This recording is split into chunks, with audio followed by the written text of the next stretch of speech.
Was Sadie Sink not available to play Katie Heron? Because, yikes. Was Euphoria costume designer Heidi Bevins on vacation? Because, yikes. Could Paramount not afford a collab with a designer like Miu Miu or Heaven by Marc Jacobs? Because this is Shein. Was Petra Collins unable to consult with the art direction? Because she would have helped give this thing some teeth and edge while still remaining distinctively feminine. Why couldn't Tina Fey seek some help from the writers of the film Theatre Camp when rewriting Mean Girls in musical form for the modern generation?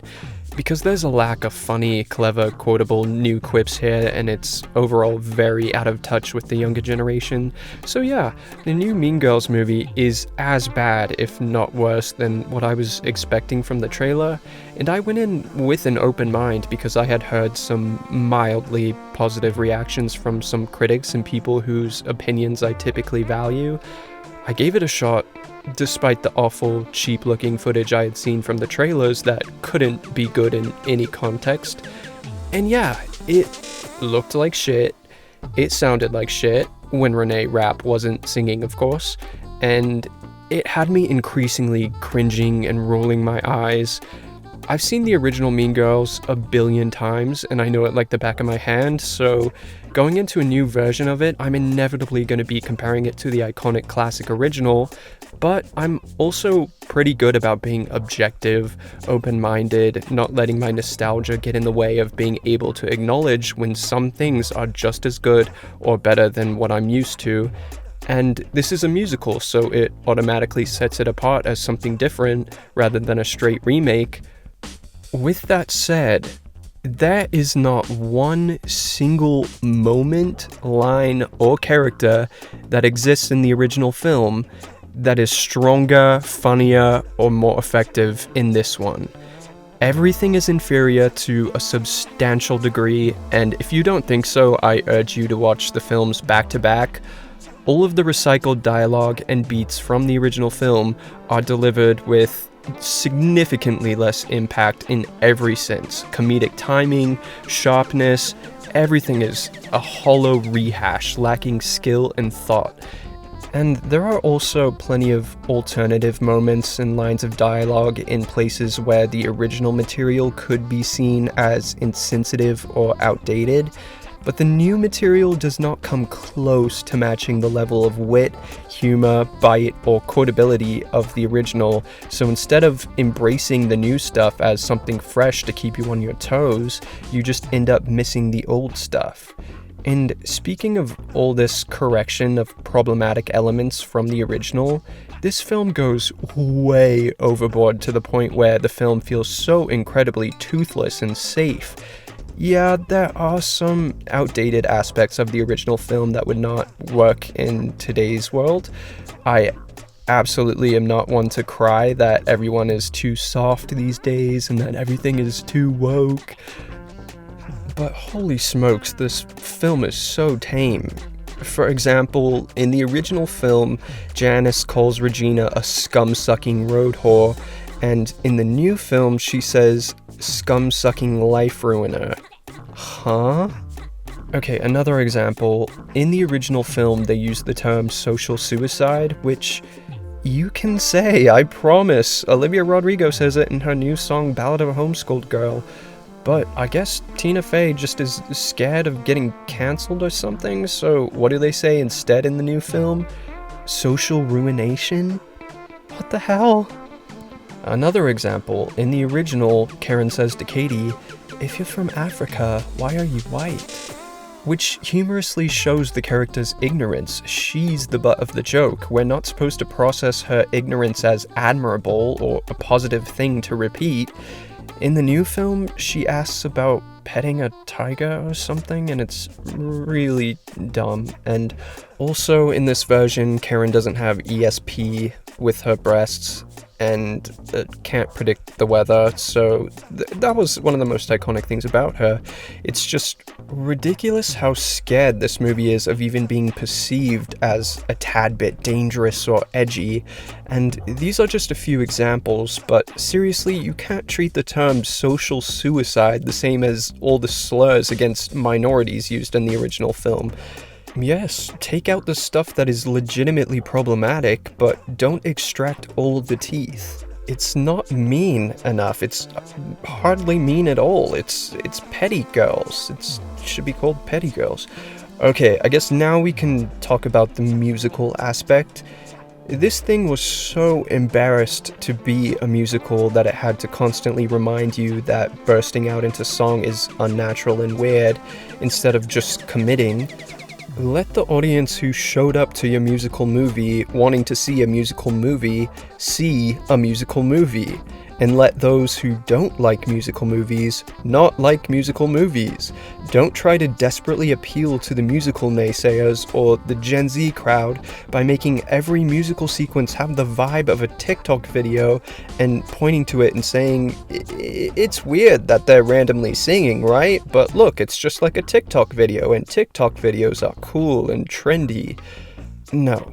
Just embrace that it's a musical. There's no way out of it. That's what sets this film apart from the original and makes it its own thing. And just have fun with it. Get imaginative, get creative, get abstract. Wow people.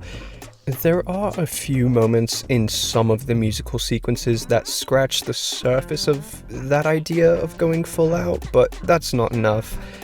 I'm not really familiar with the Broadway musical this film is adapting, but I do know that a bunch of songs from it are cut from this film, and some scenes that are supposed to be sung just use dialogue from the 2004 movie instead, which is annoying because, once again, this being a musical is what justifies its existence.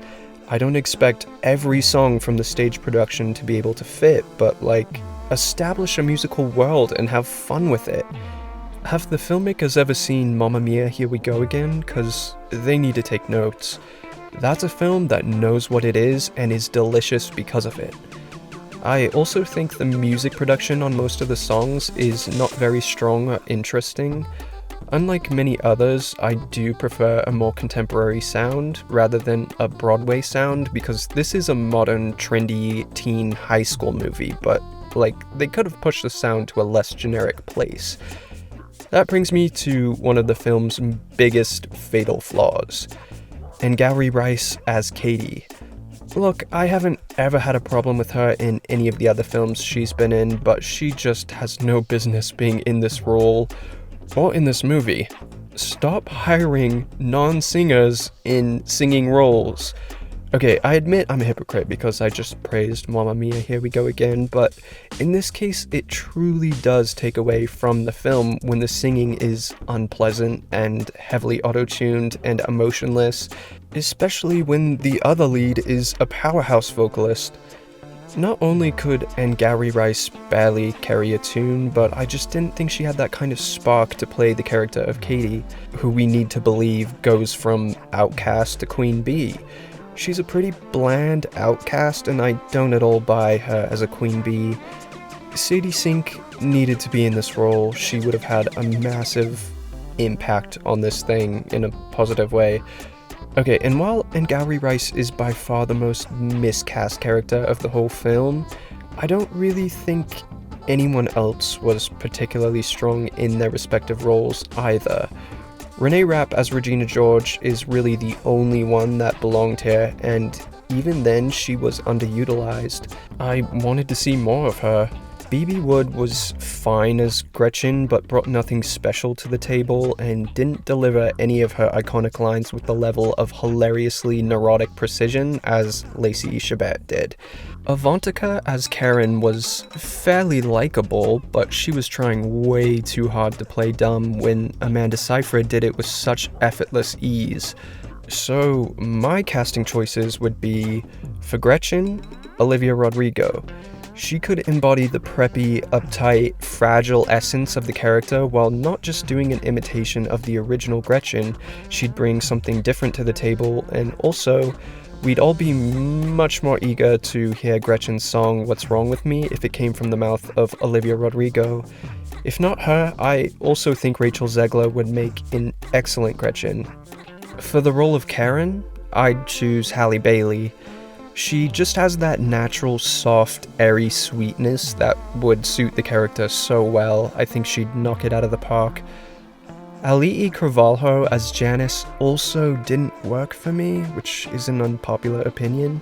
She didn't have that snarky, sardonic demeanor that made her so funny in the original. I don't know if she can sing, but Rachel Sennett would be a damn good Janice. If she can't sing, dub her, honestly. No, okay, if we want a singer, Billie Eilish. She was shockingly good in that show Swarm, so she can act. Make her Janice. As for Aaron Samuels, let's have Louis Partridge in there. Okay, so one of the other glaring issues with the film is the cheap, ugly, boring costume design, which has probably been the biggest topic surrounding it. And I have nothing more to add to the conversation other than, yeah, these girls are supposed to have what is unattainable and flaunt their privilege to assert their power and value. Put them in striking designer shit. Set design, also very bad, and makes the film feel so small. The film as a whole just does not look good. The cinematography, the direction, the color grading, the lighting. It looks cheap, which is not something that a film like this should exude. It should exude luxury, teenage fantasy, wicked style, and it doesn't.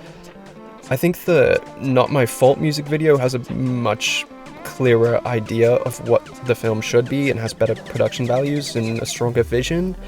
The film is a major missed opportunity. There is so much they could have done to make an exciting, fresh, fun companion piece within the Mean Girls legacy, but it's just a hollow imitation with less bite, less wit, less humor, and more singing, most of which is not good singing. So yeah, those are my thoughts. I am upset with the amount of bad movies that are coming out. I promise I don't want to be a hater. I don't want to be a negative Nelly, but I've got stuff to say. I have stuff on my chest because stuff is frustrating. Okay, love you, bye.